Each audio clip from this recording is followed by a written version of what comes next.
She pitied the beggar she married, until his coach rolled up to a marble estate. I'll tell you the part nobody knows. Not the part about the estate, not the part about the coach and the four matched bays and the grooms in livery who came down the steps. Everybody in 2 counties knows that part by now. They've told it wrong a dozen times, and they'll tell it wrong a dozen more. What nobody knows is what happened before, the months before, the winter of it. The way she looked at me the first time across that particular kitchen table with flour on her hands and plain suspicion in her eyes. That's the part worth telling. My name is Caleb Aldous Marsh. I say that because it'll matter later, the Aldous part especially, which I had successfully hidden from every living soul in the territory of New Mexico for 11 months. I was traveling under Cal Marsh. Just Cal. A drifter to all appearances. A man with a good horse, a bedroll, boots with the stitching coming loose at the left heel, and no prospects that anyone could see. That part was a lie, but it was a lie I'd needed. I'd left the Marsh holdings outside Santa Fe the previous January, left being a polite word for it. Walked out.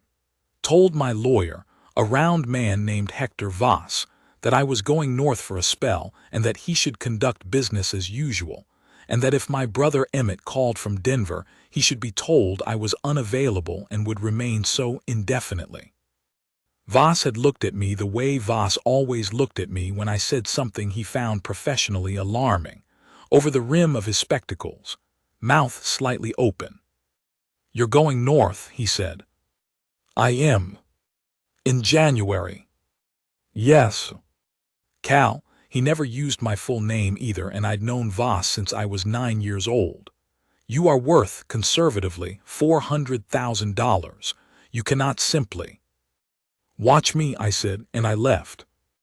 It wasn't quite as dramatic as all that makes it sound.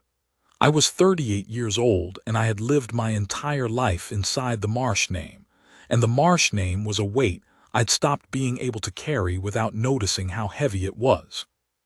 My father had built something real, a freight operation, 3 warehouses, a partial interest in a silver concern.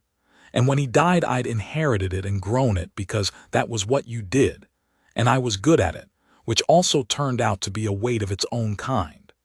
Being good at a thing people value mostly for what it produces tends to make you into a thing they value mostly for what you produce. My wife, my first wife, Clara, had died of fever 3 years before. I had grieved that properly, and I had kept working. My brother Emmett had ideas about a merger with a freighting concern out of Colorado and wanted my money and my name attached to it, and I'd been saying maybe for 8 months while he pushed.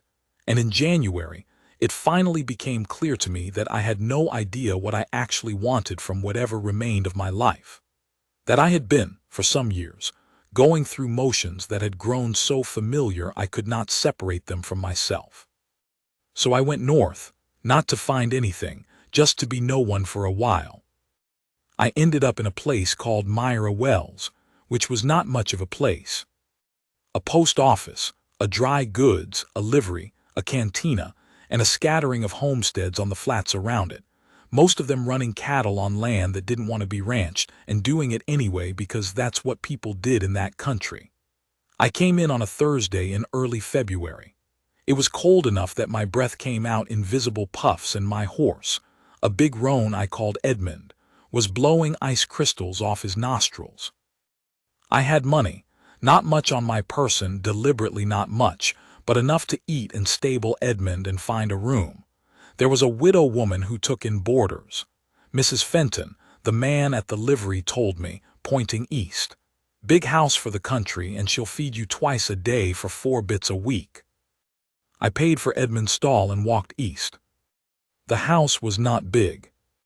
It was a 2-story adobe with a front porch that had lost one of its posts and been shored up with a length of lumber nailed at an angle that solved the structural problem without solving the aesthetic one.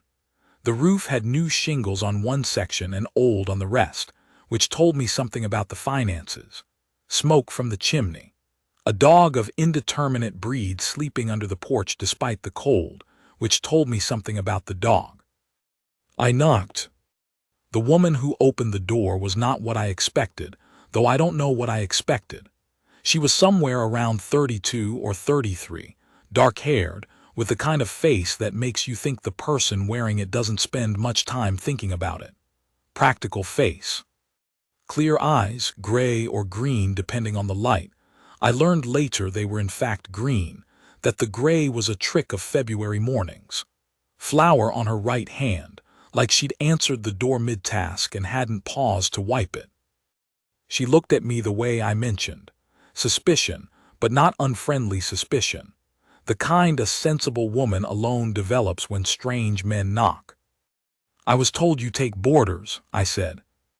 "I do." She looked at my boots, the stitching back up. 4 bits a week. Breakfast at 6, supper at 7. You miss a meal, you miss a meal. No drinking in the house. No visitors after 8 o'clock. She paused. "You have a horse." "Stabled at Kemp's." "That'll be another bit a week if you want hay from my barn." She stood aside. "Come in, then." "I'm Ruth Fenton." "Cal Marsh." She showed me the room, second floor, east-facing, a window that latched firmly, a bed with a good mattress which surprised me, a washstand, 1 chair. Clean. Everything in it had been tended, even if nothing in it was new. "Room's fine," I said. "Good," she said, and went back downstairs, which ended the transaction. No pleasantries. No attempt to make me feel welcome beyond what the transaction required. I stood in the room and listened to her moving around in the kitchen below and felt something I hadn't felt in a long time. Comfortable, I think, that's the word. Not warm, not happy, just comfortable, like a coat that fits. I stayed a week, then another. I told myself it was because of the cold, which was real. February in that country is not hospitable, and I had no particular destination anyway. But that was the smaller part of it. The larger part was that no one in Myra Wells knew who I was, and Ruth Fenton in particular did not know and did not appear to want to know. She treated me with the same practical directness she brought to everything else, fed me well, left me alone, expected me to be at the table when I was supposed to be at the table. When I offered to split wood one afternoon because I'd seen her doing it and it seemed wrong to sit watching, she handed me the maul without ceremony and said, "Stack it against the east wall." That was it. No fuss. No gratitude expressed beyond being assumed. That was the thing about Ruth. Gratitude was assumed. Work was assumed. Decency was assumed. She didn't thank me for splitting wood any more than I thanked her for feeding me. We were in an arrangement and both parties were holding up their end, and that was how it was supposed to be. I had not lived inside that kind of plain mutual expectation since I was a young man, and it suited me the way nothing had suited me in some years. There was a boy, Tommy. He was 7, and he had his mother's eyes and a way of looking at a stranger that was slightly unnerving in its directness, pure assessment, no social gloss. He had decided within the first few days that I was acceptable, which he communicated by sitting near me at supper and asking questions. "Where do you come from?" "South," I said. "What did you do there?" "Business." "What kind?" "Freighting mostly." He thought about this. "My pa was a cattleman," he said, not with grief exactly, more with the factual steadiness of a child who has processed something and filed it. "He died of a snake bite last spring." "I'm sorry," I said. He looked at me to see if I meant it. Whatever he found, he went back to his food. We were all right after that. In March, a man came to the door asking for Ruth. I was on the porch with a cup of coffee, and I heard the conversation through the open window without trying to. The man's name was Greer. He held paper on a loan Ruth's late husband had taken, and the note was due in 60 days, and the figure he named, $240, sat in the air after he said it the way bad news does, with a kind of terrible patience. Ruth said, "I know what I owe, Mr. Greer." He said something I didn't catch. She said 2 months is time enough. He left. I heard her close the door. I heard her stand in the hall for a moment, not moving, Then she went to the kitchen. I finished my coffee and thought about $240 and what it would take her to raise it and what it would take me to produce it, which was nothing, which was the figure I kept arriving at no matter how I tried to make it larger. I went inside. Mrs. Fenton. She was at the stove. She turned, and her face was composed, not the composition of someone who wasn't troubled, but the kind that comes from long practice at being troubled without the luxury of showing it. I heard some of that, I said, wasn't trying to. Then you'll know, she said, and turned back to the stove. I can lend it, I said. Silence, long enough that I thought I'd miscalculated. No, she said, you can't. I have it. Mr. Marsh. She turned around again, and there it was, the look, the one I'd seen when she opened the door the first day, not unkind, fully clear-eyed. I've been watching you for 6 weeks. You're a man with one pair of boots and he's careful with them. I appreciate the kindness of it. But I don't borrow from a man who can't afford to lose it. And she went back to the stove. I stood there for a moment feeling something that took me a second to name. She'd looked at me, at the actual evidence of me, the stitched boots and the worn coat, and made a judgment that was simultaneously wrong about the facts and completely correct about what she would or wouldn't do. She wasn't protecting herself from debt. She was protecting me from loss she thought I couldn't afford. That was when it started, really, not the conversation, the understanding. April came and the weather turned, and I started helping around the place in earnest, not as a transaction, but because there was always something that wanted doing and I was there. Fence line on the south pasture. A window that wouldn't shut tight. The porch post, which I replaced properly, not with lumber nailed at an angle. She watched me work sometimes with a look that was not romantic. Don't make it that, but was something I found I wanted nonetheless. Consideration. She was considering me the way she considered most things, which was carefully and without sentimentality. Tommy started following me around. You're staying, he said one morning. It wasn't a question. For now, I said. Ma said drifters don't stay, he said, in the tone of a person reporting a discrepancy between prediction and observation. Your mother's usually right, I said. He thought about it. She's right about most things, he allowed.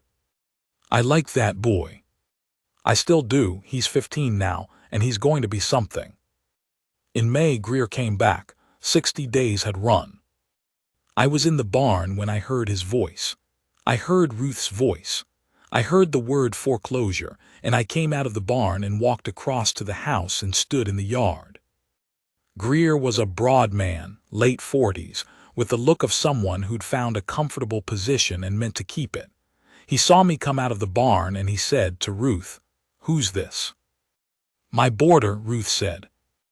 Greer looked at me the way I was used to being looked at in Myra Wells, which was to say as a man of no particular account. "Mrs. Fenton, I need the $240 by end of the month or I'll begin proceedings. That's the law of the note." "I know what the note says," she said, flat and even. "Then you know." "I'll pay it," I said. Both of them looked at me. "Mr. Marsh," Ruth began. "The $240 and I'll want a receipt." I looked at Greer. "Today, or do you need to come back?" Greer blinked. "Today is fine." Ruth was looking at me with an expression I hadn't seen from her before, which was to say she was not fully composed.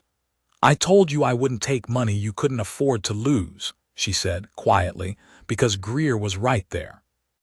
"You did," I said. "I've been thinking about that. The answer is that I can afford to lose it." I looked at her steadily. "I'm not losing it, but I can. There's a difference. I'd like you to let me pay what Greer's owed." She was quiet for a long moment. Greer was uncomfortable in the way men are when they're watching something they're not a part of. "I'll pay you back," she said finally. "However you like," I said. Greer wrote the receipt and took the money and left. Ruth stood in the yard after he'd gone with her arms folded, not looking at me, looking at the middle distance. I waited. "Why?" she said. Because you wouldn't have let me if it looked like charity, I said. And it's not charity, I live here. Tommy showed me where the good fishing hole is. I've got a stake in the place. Something moved across her face. It might have been close to a smile. That's not a reason that makes sense, she said. No, I agreed, probably not. She went inside. I went back to the barn. The summer was good. That's the plain truth of it, the summer was good. I wasn't pretending to be poor anymore. I wasn't pretending to be anything. I'd stopped keeping accounts in my head of what I was and wasn't. I worked. I ate at the table. I sat on the repaired porch in the evenings while Ruth read and Tommy slept, and the sky went from blue to the particular orange that happens out there when the sun's below the mesa line but not fully down yet, and the light catches the dust, and for about 20 minutes the whole world is the color of a new penny. I'd not been peaceful in years. I didn't have a name for it at the time. I just knew I wasn't in a hurry. Ruth and I talked some in the evenings. Not much. She wasn't a talker by nature and neither, at root, am I, but enough to be getting on with. She'd been a schoolteacher before she married Henry Fenton. Had taught in a town farther east, a real town, one with a train depot and a ladies' auxiliary and ambitions. Henry had come through, and he'd been the kind of man who knows what he wants quickly, and she'd married him and come west with him and spent 9 years making a go of a place that had not made it easy. Do you miss teaching? I asked her once. She thought about it, which she always did before answering. I miss the feeling that I knew what I was doing, she said. You seem to know what you're doing. Seems and is are different things, Mr. Marsh. Cal, I said. I'd said it before and she'd gone back to Mr. Marsh after a day or two. She looked at me, one of those level looks. Cal, she said, and didn't say anything else. July, my brother Emmett finally found me. I don't know how. Voss, probably, who had never entirely believed I'd gone fully off the map and had likely been trickling information to Emmett by way of plausible deniability. Emmett rode into Myra Wells on a Tuesday afternoon on a horse that cost more than most of the buildings in town, wearing a coat that made him look like he'd come from Denver, which he had. He found me on the fence line. Caleb, he said from horseback, and his face had that particular arrangement it got when he was being patient with something he found baffling. Emmett, I said. He looked around at the fence, the pasture, the distant roof of Ruth's house. You've been out here since January, he said. February, I said. What are you doing? Fencing, I said. He got down from the horse. He was 41, my brother, and he'd always been the one who looked like what we were, tall, well-dressed, the air of a man who owns things. I'd been told I had that air too, that I'd lost it sometime in my 30s, and it had made Emmett vaguely suspicious of me for years, as if I were planning something. The Colorado deal is ready to move, he said. Voss says you haven't responded to 3 letters. That's correct. Caleb, it's $500,000. I know what it is, Emmett. I drew up the projections. Then why? Because I'm not ready, I said, and because I live here now. He stared at me. You live here, looking at the fence again. I do. You live here instead of, he stopped, started again. Is there a woman? I didn't answer that, which was its own answer. Emmett pinched the bridge of his nose. Caleb, you have a house that took 6 years to build. You have a freight operation that employs 47 people. You have. I know what I have, I said. I'm not abandoning it. I just haven't decided what I'm doing with it yet. He looked at me for a long moment. My brother is not stupid and he's not unkind. He just has very little tolerance for the unresolvable, and I had become an unresolvable thing. There's a dinner in Santa Fe, he said finally. September. Several men who need to see your face to believe you still exist. Will you come? Yes, I said. He got back on his horse. He looked around one more time. It's a nice fence, he said, with something that wasn't quite sarcasm, and rode back toward town. I told Ruth that evening that I'd had a visitor. I saw him ride in, she said. Looked like money. My brother, I said. She waited. He wants me to come to Santa Fe in September. Business. Will you? Yes, I said, then I'll come back. She was at the stove. She didn't turn around. I didn't ask you to, she said. No, I said, but I'm telling you. A pause. All right, she said. That was all. It was enough. August was dry. I spent most of it on the North Range with a man named Aurelio who worked 2 places in the area and knew the land the way you know something you've lived alongside for decades. Not as scenery, but as fact. Every arroyos and dry wash and the places where water would come and where it wouldn't. I learned things from Aurelio that I'd never have learned in Santa Fe, about this particular ground and what it would carry and what it wouldn't. I was thinking about the Fenton land differently by then, not as a widow's holding barely staying above water, as ground that had been managed wrong, not badly, not through negligence, but without knowledge of what it actually was. The grass on the south quarter was the right grass for cattle if you rested it properly. The well near the east fence was drawing from a deeper source than the house well. It wouldn't fail in drought the way the house well might. I started keeping notes. I'm a man who keeps notes. I can't help it. Numbers mostly and observations. What the ground needed and what it might return if it got what it needed. I didn't tell Ruth. That part mattered, not springing anything on her, but also not making promises I might not keep. There's a thing that happens between 2 people who are sensible about each other. It doesn't look like what it looks like in stories. It's not a sudden thing. It's more like a slow accumulation of evidence on both sides, until one day you look at the evidence and you can't argue with it anymore. What she saw: a man who fixed what was broken, who was decent with her boy, who paid a debt on her behalf without making her small for it, who said he'd come back, and who she'd had no particular reason to disbelieve. What I'd seen from the other side for 6 months. A woman who did not need rescuing and who would have resented the attempt, who built what she needed with what she had, who told the truth even when it was inconvenient, who could look at a stranger's worn boots and care more about protecting him than protecting herself. That kind of woman doesn't exist commonly. I know that now better than I knew it then, but I knew it then well enough.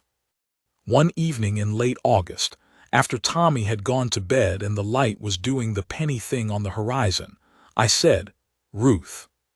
She looked up from her book. "There's something I should have told you some time ago," I said, "about who I am." She set the book down. "All right," she said. I told her, not in a rush, not making it dramatic, just the facts of it. The Marsh holdings, the freight operation, Voss, what I was worth near enough because it would be worse if she found it out some other way, what I'd been doing in Myra Wells and why I'd come. She listened to all of it with no expression I could read. When I finished, she was quiet for a while. The light had gone from orange to purple to the first blue-black of evening. "Why are you telling me now?" she said. "Because I'm going to Santa Fe next month," I said, "and I'm going to come back. And when I come back I want to ask you something, but it wouldn't be right to ask it while you didn't know." She looked at the horizon, then at her hands, then at me. "You paid Greer," she said. "Yes." $240 that cost you nothing. "It was still yours to owe and mine to pay," I said. "That hasn't changed." Another long silence. "The boots," she said. "What about them? The stitching, were they really worn out or?" "Really worn out," I said. "I walked a lot of miles between Santa Fe and here." Something in her settled. I don't know how else to put it. She'd been holding something, some assessment or worry, and it set down. "Go to Santa Fe," she said. "Come back." She picked up her book. "We'll talk when you're back." I was in Santa Fe for 3 weeks. I will tell you about it only in as much as it matters to the story, which is to say, I went. I was present at the dinner. I met with Voss and with Emmett's Colorado men, and I made several decisions about the future of the Marsh holdings that Emmett found satisfactory. though not in the ways he'd anticipated. I restructured the Colorado deal to require less of my personal involvement. I put Voss in formal charge of day-to-day operations for an expanded fee. I spent 2 days with the Santa Fe property, the house that took 6 years to build, the one Emmett had mentioned, which was in fact quite grand, and which I walked through room by room in a way I'd never quite done when I lived there, looking at it as if seeing it from the outside. It was a good house. Large marble floors in the entry hall, a staircase that curved in the right way, guest rooms that were larger than Ruth Fenton's entire second floor. My father had built it for my mother, who had loved it, and my mother had died in it, and Clara had lived in it and died in it, and I had worked out of it for 15 years, and it had been, in every way that could be measured, a fine place to live. I packed a trunk of things I wanted. I told the housekeeper, Maria, who had been with the place since my mother's time, what I was doing. She cried, which surprised me, and then said she would have the house ready if I needed it, which was what I'd asked her to do. I sent 3 letters, one to a man who knew land, one to Aurelio, one that I'll tell you about shortly. Then I went back to Myra Wells. I came back on the 1st of October. I did not come in the way I'd left, on Edmund, worn coat, boots with the stitching repaired but still the same boots. I had sent word ahead. I will not pretend otherwise. There were 2 coaches, my own and a supply wagon. There were 4 men with the coaches, including a driver named Clement who had been with the family operation for 12 years and who managed the Santa Fe property's grounds. There was Edmund, who was still Edmund and looked faintly put upon by the whole affair, as he always did when made to travel in company. We came down the road into Myra Wells at midday. I had been thinking for some time about what Ruth would see, not trying to manage it, you cannot manage Ruth Fenton, that I'd learned, but trying to understand what I was asking her to look at and whether I was asking her fairly. 6 months of a drifter with worn boots, who turned out to be something else entirely. I had been honest with her before I left. I had not been dishonest exactly in the months before, just absent of full truth. There's a distinction, and it's a real one, and I hold it as honestly as I can, but I know it's thin in some places. What I was sure of, I wanted to come back. I had been sure of that from the moment I left. Santa Fe had been, among other things, a test of that certainty, and the certainty had held. The house was visible from the road, the repaired porch, the 2-story adobe with the new shingles on one side, the dog, who was apparently still sleeping in the same spot under the porch and did not appear to find 2 coaches of particular interest. Tommy was in the yard. He saw us first. He stood for a moment, then ran to the porch and called something through the door. Ruth came out. She stood on the porch I had repaired, and she looked at the coaches and the horses and the men, and then she looked at me, and I had the good sense to get down off the wagon seat and walk toward her without any particular ceremony, because ceremony is not a thing Ruth responds well to. I stopped at the foot of the porch steps. She was looking at me the way she'd looked at me the very first day, that level, clear-eyed look. No anger, no shock, no particular pleasure that I could see. Assessment, full and complete and unhurried. "Well," she said. "Hello, Ruth," I said. She looked at the coaches again. At Clement, who had the good judgment to be attending to the horses, at the 4 matched bays. At Edmund, who was attached to the back of the wagon and was eating something he'd found on the ground. "You said you'd come back," she said. "I did." "You didn't say you'd come back like this." "No," I admitted. "I didn't know yet if you'd want me to." A pause, and now. "And now I'm asking," I said. Tommy had come to stand beside her. He was looking at the coaches with the focused attention of a 7-year-old who has identified something worth investigating. But he was also leaning slightly against his mother's side, and she put one hand on his shoulder without looking down. "The question you said you'd ask," Ruth said. "Yes." She looked at me for a long moment. Then she came down the steps, one at a time until she was standing in front of me.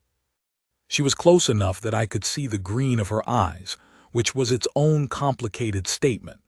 She reached out and she put her hand on my chest, not over my heart, just flat against my sternum the way you'd put your hand on something solid to see if it holds.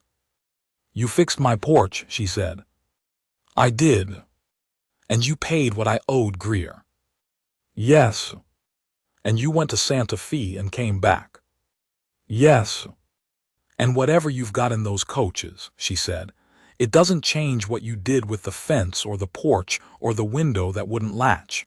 It doesn't change any of that." "No," I said, "it doesn't."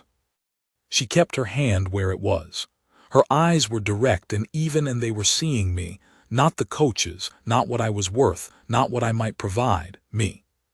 Cal Marsh, who had walked from Santa Fe in February with worn boots and a need he hadn't quite had words for. She had seen what was in front of her from the first day, and she was seeing it now, and they were the same thing, and she was choosing it. "Then ask," she said.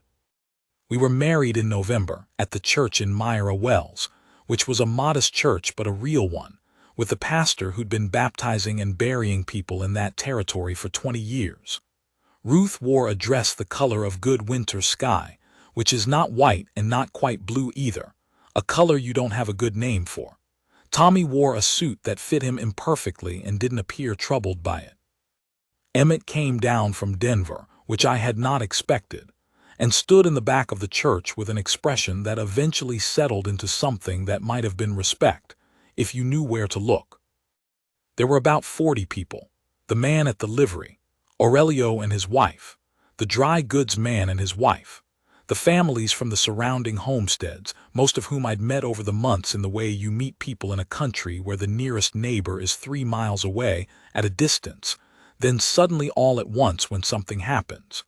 They'd known me as Cal the Boarder, and now they were looking at me somewhat differently, and I let them look. After the ceremony, Ruth put her hand in mine, which she had done exactly once before, and which was still the most straightforward thing I'd ever felt. I've told this story different ways over the years, depending on who's asking and what they seem to actually want to know. Men my age, when they ask, they want to know how I knew she was the one, as if there's a moment you can point to. There isn't a moment. There are about 40 of them, spread over 9 months, and they add up.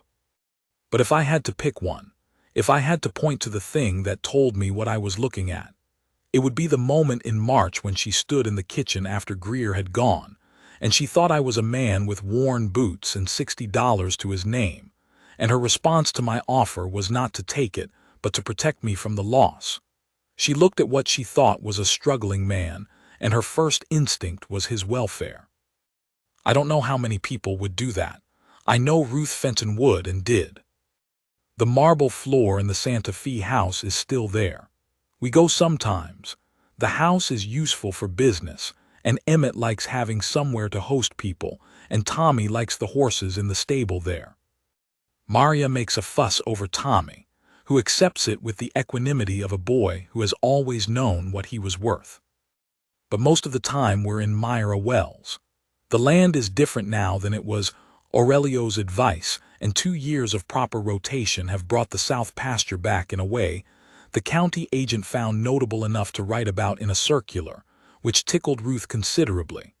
The house has a new section on the east end, properly framed, with windows that latch and a porch post that won't need shoring. The dog is still there. I've never known his name. Ruth says he was here when she and Henry arrived and that he doesn't seem to belong to any particular epoch. I believe her. He barely looked up when Emmett's horse came in. He barely looked up when the coaches rolled in.